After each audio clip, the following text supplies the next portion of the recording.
दशकों पहले ईरान एक महाशक्ति बनने के कगार पर था। 1970 में ईरान की अर्थव्यवस्था दक्षिण कोरिया से 65% बड़ी थी, तुर्की से भी बड़ी थी और वियतनाम की तुलना में 5 गुना बड़ी थी।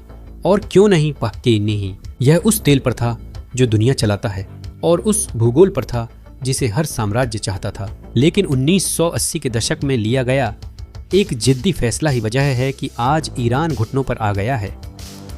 एक पल में आप इस्लामी क्रांति को दोष देंगे, लेकिन वजह कुछ और थी। यह अंधाधुंध ताकत के पीछे भागना था ताकि निर्विवाद प्रभुत्व सुनिश्चित किया जा सके।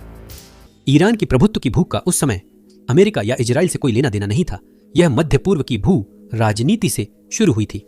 मध्य पूर्व को सुन्नी शिया विभाजन से गहराई से परिभाषित किया जाता है। सऊदी, मिस्र, तुर्की और संयुक्त अरब अमीरात सुन्नी बहुल शक्तियां हैं, लेकिन ईरान इस क्षेत्र में एकमात्र प्रमुख शिया प्रधान शक्ति के रूप में खड़ा है। यह विभाजन दशकों से अविश्वास, प्रतिद्वंद्विता और संघर्ष को बढ़ावा देता रहा है। लेकिन इस शक्ति समीकरण के केंद्र में वह चीज थी जो साम्राज्यों के उत्थान और पतन का फैसला करती है। दुनिया का करीब 30% तेल उत्पादन और प्राकृतिक गैस भंडार का बड़ा हिस्सा मध्य पूर्व में है। सऊदी अरब और ईरान के पास विशाल तेल भंडार हैं, लेकिन असली ताकत भूगोल और प्रमुख वैश्विक व्यापारिक चोक पॉइंट्स के पास थी। हॉर्मुज, जलमरुमध्य, स्वेज नहर और बाब अल मंदेब इसी क्षेत्र में हैं।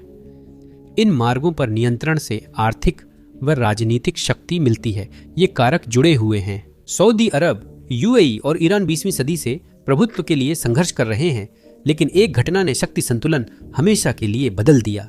अरब स्प्रिंग के बाद सऊदी अरब, यूएई और कतर ने अमेरिका समेत पश्चिमी देशों से गठबंधन मजबूत किया, जबकि ईरान और अलग थलग हो गया और पड़ोसियों ने उसकी स्थिति बिगाड़ दी। ईरान ने 1980 के दशक में इराक से युद्ध लड़ा। वहीं अफगानिस्तान की अस्थिरता सुरक्षा चिंता बनी रही। लेकिन एक और बड़ी चुनौती यह थी कि ईरान की सीमा पाकिस्तान से लगती थी, जो एक परमाणु हथियार संपन्न पड़ोसी है और जिसके साथ उसके बार बार टकराव होते रहे। दशकों बाद यही पाकिस्तान ईरान को बेहद खतरनाक बनाने में अहम भूमिका निभाएगा। फिलहाल इन कारणों से ईरान ने निष्कर्ष निकाला कि जीवित रहने के लिए परमाणु शक्ति जरूरी है। एक अजीब देश ने ईरान को परमाणु तकनीक में मदद की और हैरानी की बात यह थी कि वह देश अमेरिका था, न कि चीन या रूस। आप जल्द समझेंगे कि यह क्यों सही था। ईरान की परमाणु यात्रा तब शुरू हुई थी जब जिन बड़ी परेशानियों का जिक्र हुआ है वे तब नहीं थीं। शाह मोहम्मद घेजा हारलवी के नेतृत्व में ईरान ने अमेरिका और यूरोप की मदद से कई महत्वाकांक्षी परमाणु परियोजनाएं शुरू की। अकबर एट अहमद के अनुसार 1960 के दशक के आखिर में ईरान तेहरान विश्वविद्यालय में परमाणु अनुसंधान और शिक्षा कर रहा था। यह काम अमेरिका से मिले 5 मेगावाट अनुसंधान रिएक्टर पर केंद्रित था, जो 1967 में शुरू हुआ। कुछ ही साल बाद परमाणु अप्रसार संधि लागू हुई। ईरान इसके मूल 62 हस्ताक्षरकर्ताओं में से एक बन गया। 1970 के दशक के मध्य तक ईरान की परमाणु महत्वाकांक्षाएं काफी बढ़ गई थी। 1974 में शाह ने एक साहसिक लक्ष्य घोषित किया। 20 वर्षों के भीतर परमाणु ऊर्जा से लगभग 23,000 मेगावाट बिजली उत्पन्न करना। लक्ष्य पाने के लिए ईरान ने पश्चिमी परमाणु आपूर्तिकर्ताओं से बड़े अनुबंध किए और क्राफ्ट वर्क यूनियन के साथ बुशहर में 1200 मेगावाट रिएक्टर बनाने की साझेदारी की। यह सोने पे सुहागा था। इसी समय एक फ्रांसीसी कंपनी से 2 और रिएक्टरों के लिए बातचीत हो रही थी। अमेरिका ने शीत युद्ध नीति के तहत तेहरान को पश्चिम से जोड़ने के लिए शांतिपूर्ण उद्देश्यों से ईरान को परमाणु तकनीक में मदद की। ईरान ने 1974 में परमाणु ईंधन चक्र में काफी निवेश किया था, जिसमें यूरोडिफ में $1 अरब शामिल हैं।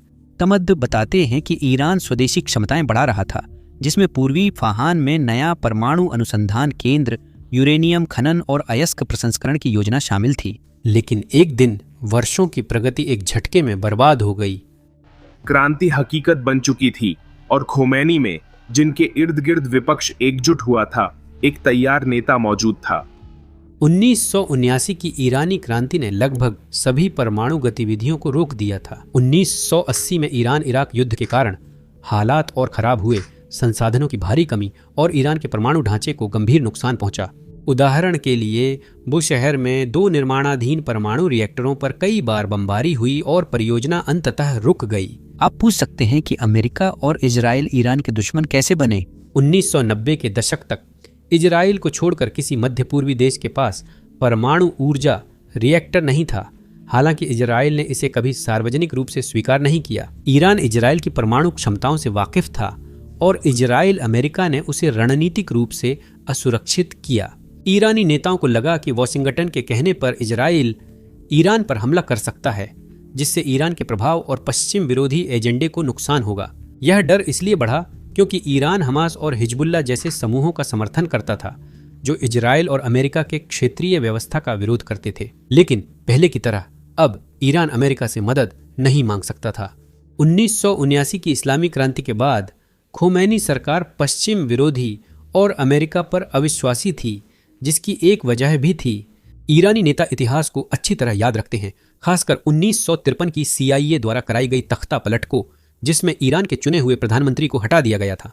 विदेशी हस्तक्षेप के डर ने उनकी रणनीति बदली, जिसके कारण ईरान ने रूस, चीन और पाकिस्तान जैसे वैकल्पिक सहयोगी चुने।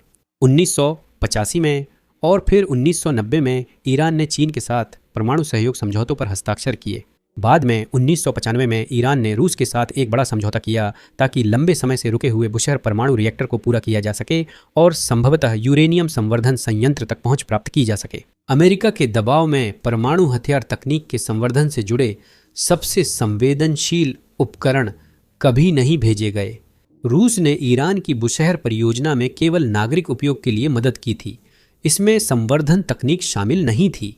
अस्थायी रूप से इससे ईरान को वे उन्नत परमाणु उपकरण मिल गए जो सैन्य उपयोगिता के कारण नहीं बिकते। लोगों को लगा था कि ईरान के परमाणु हथियारों का सपना खत्म हो गया, लेकिन 1990 के दशक में पाकिस्तान के एक पागल आदमी की सोच अलग थी। माना जाता है कि ईरान ने काले बाजार से यूरेनियम संवर्धन तकनीक पाई थी। पाकिस्तानी परमाणु वैज्ञानिक AQ खान द्वारा चलाया गया। खान को पाकिस्तानी परमाणु बम का जनक माना जाता है। मैंने उन्हें पागल कहा क्योंकि वह परमाणु तकनीक को मूंगफली की तरह बेच रहे थे। खान ने अपने अवैध परमाणु तस्करी नेटवर्क के जरिए सीधे तौर पर ईरान, उत्तर कोरिया और लीबिया को परमाणु तकनीक, सेंट्रीफ्यूज डिजाइन और सामग्री बेची। इस तकनीक ने ईरान को नई उड़ान दी। 1990 के दशक के अंत में ईरान के वरिष्ठ अधिकारियों ने अहमद योजना नामक गुप्त पहल को मंजूरी दी। यह परियोजना 2004 तक 5 परमाणु हथियारों का भंडार बनाना चाहती थी। हैरानी की बात है कि मोहसिन फखरीजादेह के नेतृत्व में ईरान की यह योजना कुछ ही वर्षों में लगभग सफल हो गई थी। अहमद योजना के तहत ईरान ने विदेशी परमाणु हथियार डिजाइन हासिल किए और उन्हें संशोधित करके अपने खुद के हथियार विकसित किए। इसने पारंपरिक विस्फोटकों का परीक्षण किया, वैकल्पिक सामग्री से कास्टिंग मशीनिंग की और परमाणु वारहेड को शाहब 3 मिसाइल से जोड़ने का अध्ययन किया। लेकिन ईरान के पास अभी भी हथियार ग्रेड परमाणु सामग्री जैसे अत्यधिक समृद्ध यूरेनियम या प्लूटोनियम नहीं थी। इस समस्या के समाधान के लिए ईरान ने नतांजा में यूरेनियम संवर्धन संयंत्र और अराक में भारी जल उत्पादन सुविधा गुप्त रूप से विकसित की। कई वर्षों तक ईरान के बाहर किसी को भी इन सुविधाओं के अस्तित्व के बारे में पता नहीं था, लेकिन उनके अपने ही लोगों ने उन्हें धोखा दे दिया।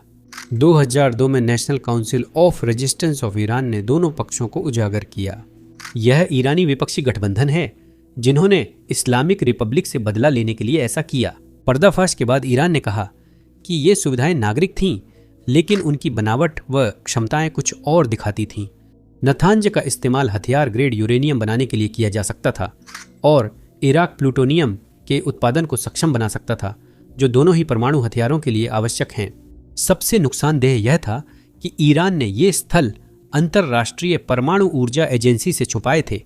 सच सामने आते ही अंतर्राष्ट्रीय संदेह बढ़ गया। नतांज और इराक उजागर होने पर ईरान का संवर्धन कार्यक्रम रोकने को वैश्विक प्रयास शुरू हुआ।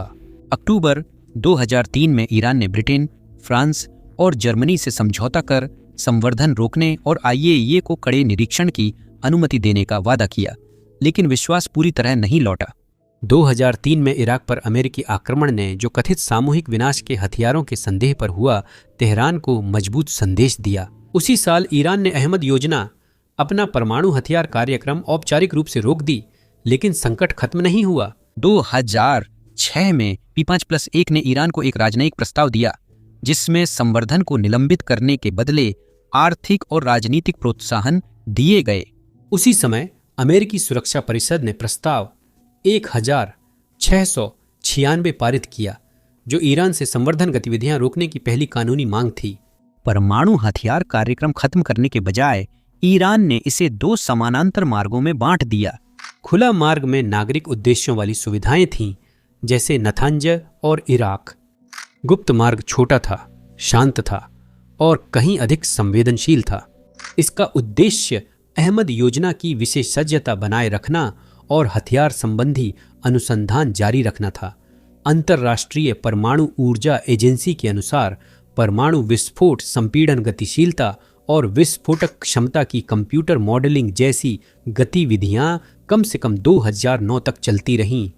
उसी साल बराक ओबामा, निकोलस सरकोजी और गॉर्डन ब्राउन ने मिलकर एक और गुप्त स्थल का खुलासा किया। कोम शहर के पास एक गुप्त यूरेनियम संवर्धन सुविधा। बाद में दुनिया इसे फोर्दो फ्यूल एनरिचमेंट प्लांट के नाम से जानेगी। इजरायली खुफिया एजेंसियों के अनुसार अहमद योजना के करीब 70% वैज्ञानिक एक नए संगठन में शामिल हो गए थे। SPND, ईरान का डिफेंसिव इनोवेशन एंड रिसर्च संगठन। 2010 तक ईरान ने एक पागलपन भरी सीमा पार कर ली थी। उसने 20% शुद्धता तक यूरेनियम संवर्धन शुरू किया, जो पागलपन था क्योंकि 20% से ऊपर का यूरेनियम उच्च संवर्धित माना जाता है। संवर्धन उस स्तर पर पहुंचते ही 90% से अधिक हथियार ग्रेड यूरेनियम तक पहुंचना आसान हो जाता है। ईरान के संवर्धन प्रयास गैस सेंट्रीफ्यूज तकनीक पर निर्भर थे। दुनिया क्यों चिंतित हुई? समझिए कि प्राकृतिक यूरेनियम में सिर्फ 0.7% फिसाइल आइसोटोप U-235 होता है। इससे न्यूक्लियर रिएक्टर नहीं चल सकता क्योंकि उपयोग लायक हिस्सा बहुत कम है। संवर्धन की जरूरत यहीं पड़ती है। नागरिक परमाणु रिएक्टरों के लिए यूरेनियम 3-5% तक संवर्धित करना होता है, लेकिन 20% असली सीमा है। प्राकृतिक यूरेनियम को 20% तक संवर्धित करना 20% से हथियार ग्रेड तक ले जाने से ज्यादा कठिन है। इसी कारण ईरान के कार्यक्रम पर वैश्विक चिंता बढ़ी।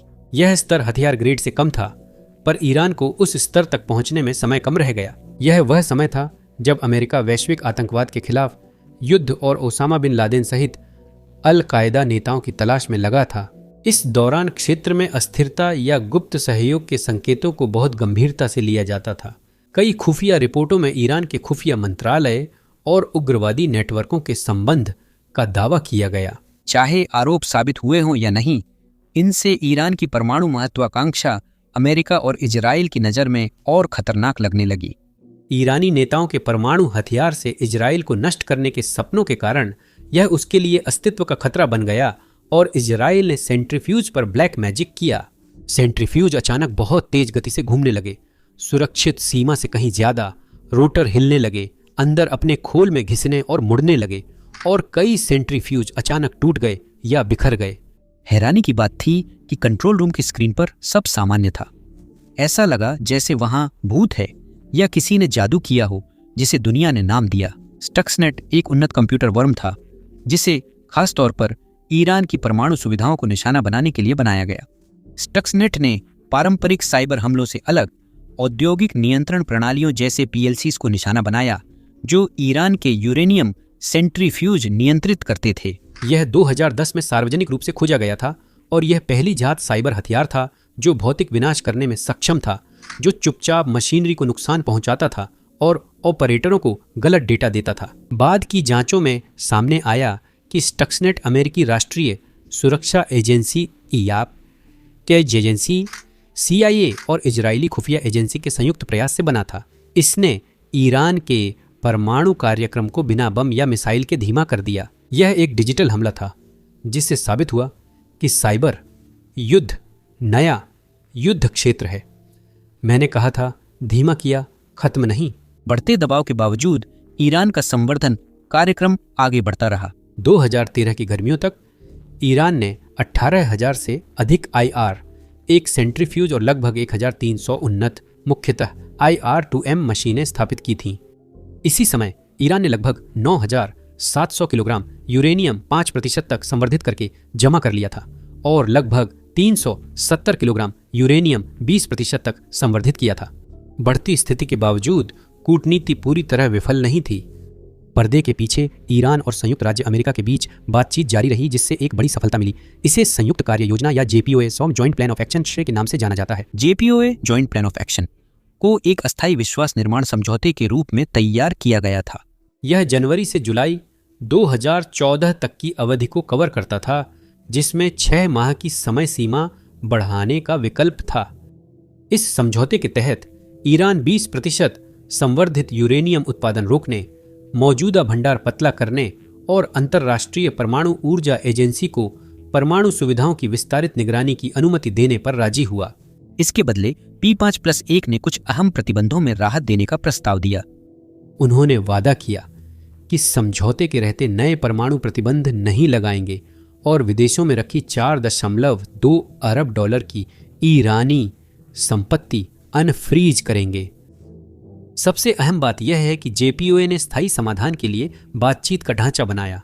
वह दीर्घकालिक समझौता लगभग 2 साल बाद 14 जुलाई 2015 को आया, जब ईरान और J5+1 ने संयुक्त व्यापक कार्य योजना की घोषणा की, जिसे JCPOA के नाम से बेहतर जाना जाता है। JCPOA के तहत ईरान ने अपने परमाणु कार्यक्रम पर सख्त और समयबद्ध सीमाएं मानी।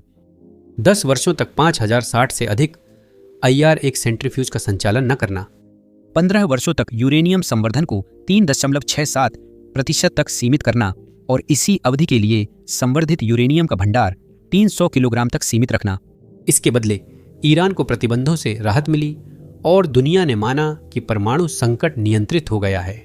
इस प्रस्ताव ने पिछले संयुक्त राष्ट्र के प्रतिबंधों को निलंबित कर दिया, जबकि ईरान पर 5 वर्षों के लिए हथियार प्रतिबंध और 8 वर्षों के लिए उसकी बैलिस्टिक मिसाइल कार्यक्रम पर पाबंदियां जारी रखीं। लेकिन हर किसी ने JCPOA का स्वागत नहीं किया।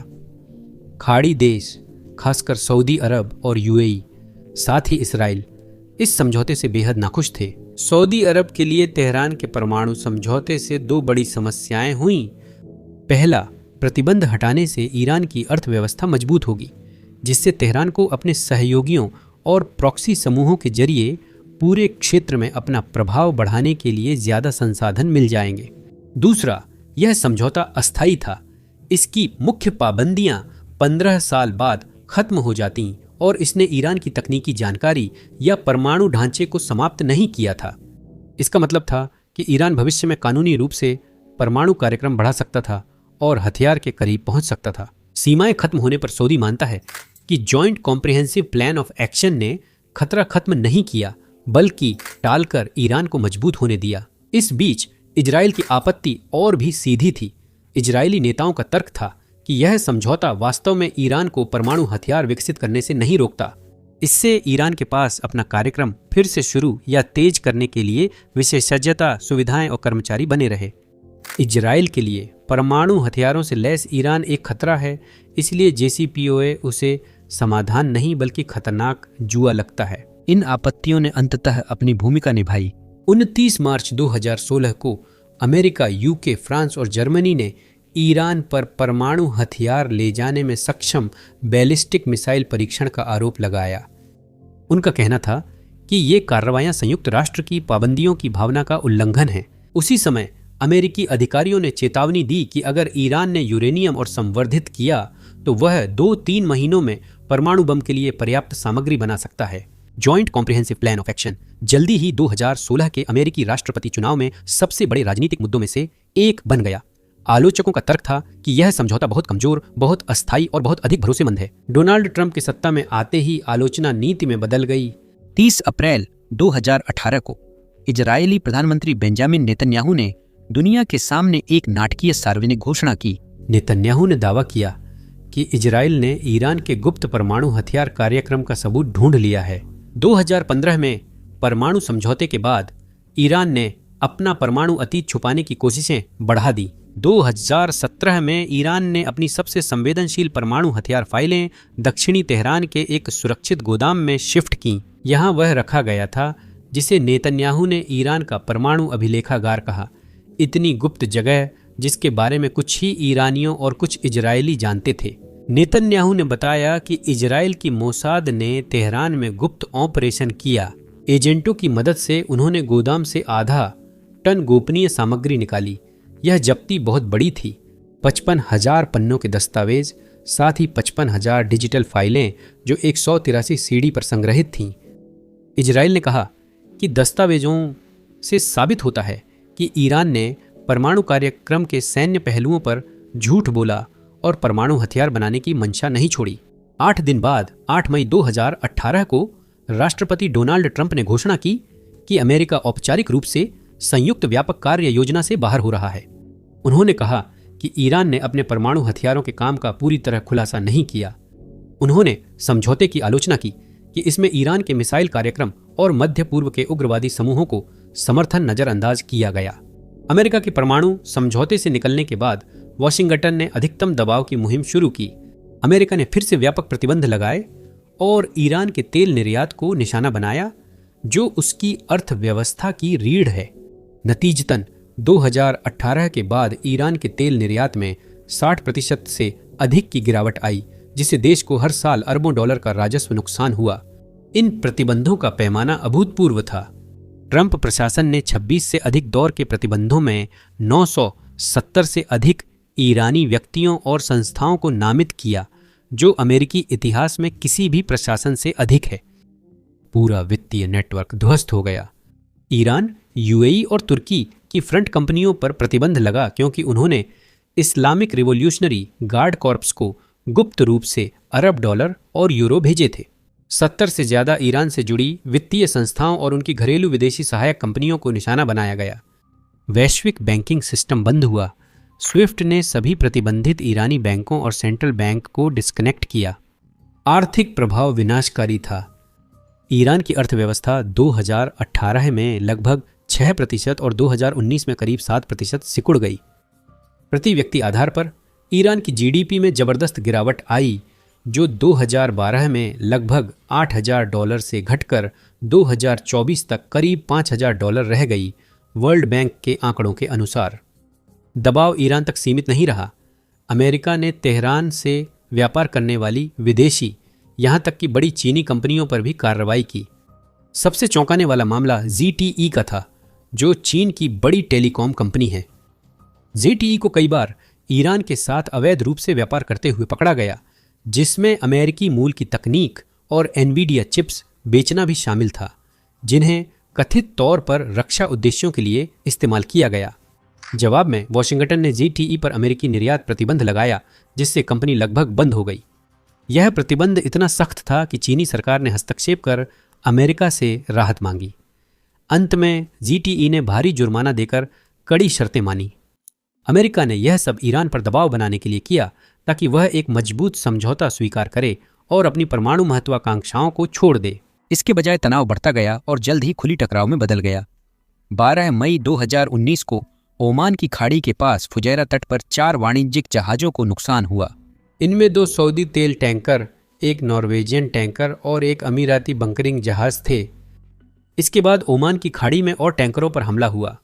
अमेरिका ने इसका दोष ईरान या उसके समर्थकों पर लगाया और क्षेत्र में और नौसैनिक भेजे। मध्य पूर्व एक बार फिर संकट के कगार पर था।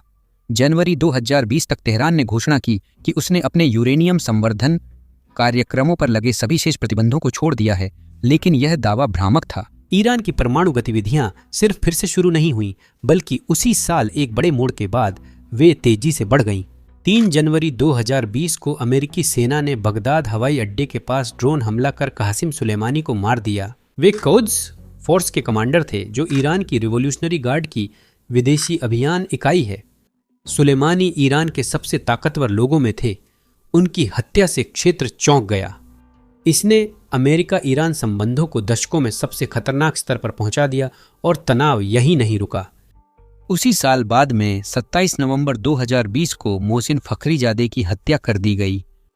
वह आम इंसान नहीं थे, बल्कि ईरान के परमाणु हथियार कार्यक्रम के वास्तुकार माने जाते थे। ईरान के नेतृत्व के लिए यह ऐतिहासिक क्षण था। संदेश बिल्कुल साफ था। ईरान के सबसे ताकतवर सैन्य कमांडर और उसके सबसे गुप्त परमाणु वैज्ञानिक अब अछूते नहीं रहे। 2021 में P5+1 देशों ने ईरान अमेरिका परमाणु समझौते को फिर से लागू करने की कोशिश की। बातचीत फिर से रुक गई क्योंकि ईरान ने अमेरिका से मजबूत गारंटी मांगी कि वह फिर से समझौते से नहीं हटेगा। लेकिन वॉशिंगटन ने कहा कि वह कानूनी रूप से यह वादा नहीं कर सकता। इसी दौरान ईरान ने अंतर्राष्ट्रीय परमाणु ऊर्जा एजेंसी से कई अघोषित स्थलों पर मिले मानव निर्मित यूरेनियम की जांच बंद करने की मांग की। पश्चिमी शक्तियों ने इस मांग को ठुकरा दिया। रूस यूक्रेन युद्ध के बाद हालात बदल गए और पश्चिमी प्रतिबंधों के चलते रूस व ईरान पहले से ज्यादा करीब आ गए। मॉस्को को ड्रोन, हथियार व साझेदार चाहिए थे, वहीं तेहरान को कूटनीतिक समर्थन, तकनीक और पश्चिम पर दबाव के साधन चाहिए थे। अब रूस पूरी तरह ईरान के साथ है, इसलिए परमाणु मुद्दे की पुरानी स्थिति में लौटना लगभग असंभव है। ईरान का परमाणु कार्यक्रम धीमा नहीं हुआ बल्कि और तेज हुआ। ईरान की बढ़ती यूरेनियम संवर्धन प्रक्रिया अब उन राजनयिकों के लिए बड़ी बाधा है जो परमाणु समझौते को बहाल करना चाहते हैं, क्योंकि वहां परमाणु गतिविधियां बढ़ रही हैं। अप्रैल 2025 तक अमेरिका ने ईरान के साथ ओमान की मध्यस्थता में अप्रत्यक्ष वार्ताएं फिर शुरू कीं, लेकिन हालात बिगड़ते रहे। 31 मई 2025 को जारी एक गोपनीय अंतर्राष्ट्रीय परमाणु ऊर्जा एजेंसी रिपोर्ट में एजेंसी ने पुष्टि की कि अब ईरान के पास 60% शुद्धता वाले 400 किलोग्राम से अधिक यूरेनियम है, जो 50% या 133.8 किलोग्राम की वृद्धि है। ईरान एकमात्र गैर परमाणु देश बना जिसने इतनी उच्च संवर्धन हासिल की। अंतर्राष्ट्रीय परमाणु ऊर्जा एजेंसी ने एक बार फिर चेतावनी दी कि 60% तक संवर्धित यूरेनियम का कोई विश्वसनीय नागरिक उपयोग नहीं है और यह हथियार ग्रेड सामग्री के बेहद करीब है। मीडिया रिपोर्ट्स में यह भी खुलासा हुआ कि ईरान ने 3 स्थानों पर गुप्त परमाणु गतिविधियां की थीं, जहां बिना घोषित सामग्री का इस्तेमाल किया गया था और एजेंसी लंबे समय से इनकी जांच कर रही थी। ईरानी विदेश मंत्रालय ने अंतर्राष्ट्रीय परमाणु ऊर्जा एजेंसी पर आरोप लगाया कि वह इजराइल के जाली दस्तावेजों पर निर्भर है। इजराइल इस बार जोखिम नहीं लेना चाहता था, फिर भी उसने आसमान रोशन कर दिया। जून 2025 में इजराइल ने ईरान की नतांज परमाणु सुविधा पर हमले किए। इसने भूमिगत संरचनाओं को निशाना बनाया, जिसमें संवर्धन हॉल, सेंट्रीफ्यूज कतारें, विद्युत प्रणाली और सहायक ढांचा शामिल था। लगभग उसी समय ईरान की तस्नीम समाचार एजेंसी ने 2 व्यक्तियों की मौत की खबर दी। उसने उन्हें प्रमुख परमाणु वैज्ञानिक बताया। मोहम्मद मेदी तेरेंची और फेरेदुन अब्बासी कोई साधारण व्यक्ति नहीं थे। वे ईरान की परमाणु ऊर्जा संगठन के पूर्व प्रमुख, संसद के पूर्व सदस्य थे और उनके पास परमाणु भौतिकी में PhD थी। उन्होंने ईरान के रक्षा मंत्रालय संग परमाणु अनुसंधान किया था। 2010 में तेहरान में दोहरे बम धमाकों में अब्बासी एक हत्या के प्रयास में बच गए, जबकि उनके साथी वैज्ञानिक माजिद शरियारी मारे गए। इस घटना के बाद ईरान अंतर्राष्ट्रीय निगरानी में रहा। दिसंबर 2025 में देशव्यापी विरोधों पर हिंसक कार्रवाई से तनाव और बढ़ा। नई सैटेलाइट तस्वीरों में 2 ईरानी परमाणु स्थलों पर संदिग्ध गतिविधि दिखी, जिन्हें पिछले साल इजराइल और अमेरिका ने बमबारी की थी। प्लैनेट लैब्स PBC की तस्वीरों में दिखा कि इस्फहान और नतांज परमाणु केंद्रों की 2 क्षतिग्रस्त इमारतों पर नई छतें बनाई गई थीं। स्थिति अब नाजुक मोड़ पर है। अगर ईरान अपने परमाणु कार्यक्रम को पूरी तरह से नहीं छोड़ता है तो संयुक्त राज्य अमेरिका आखिरकार सैन्य कार्रवाई कर सकता है। हाल के हफ्तों में अमेरिका ने क्षेत्र में अपनी सैन्य मौजूदगी को मजबूत किया है, जिसमें अतिरिक्त terminal high altitude area defence यानी थाड सिस्टम और पैट्रियट मिसाइल बैटरियां तैनात की गई हैं, जिनमें कतर के अल उदीद एयरबेस पर नई तैनाती भी शामिल है। अमेरिकी राष्ट्रपति डोनाल्ड ट्रंप ने चेतावनी दी है कि अगर ईरान समझौता नहीं करता तो अगला हमला जून में ईरान की परमाणु सुविधाओं पर हुए हमलों से भी गंभीर होगा। वॉशिंगटन के अनुसार एशिया में पहले ही रूस, चीन, भारत, पाकिस्तान और उत्तर कोरिया जैसे 5 परमाणु देश हैं। इसमें ईरान को जोड़ना बड़ी गलती हो सकती है। यह देश कट्टरपंथी इस्लामी शासन के तहत है, जिसने कई बार इजराइल और अमेरिका के खिलाफ जहर उगला है। अमेरिका और उसके सहयोगियों को डर है कि समय के साथ परमाणु सामग्री, तकनीक या विशेषज्ञता आतंकवादी संगठनों तक पहुंच सकती है। यह स्थिति मध्य पूर्व ही नहीं, पूरी दुनिया की सुरक्षा के लिए भी खतरा बन सकती है।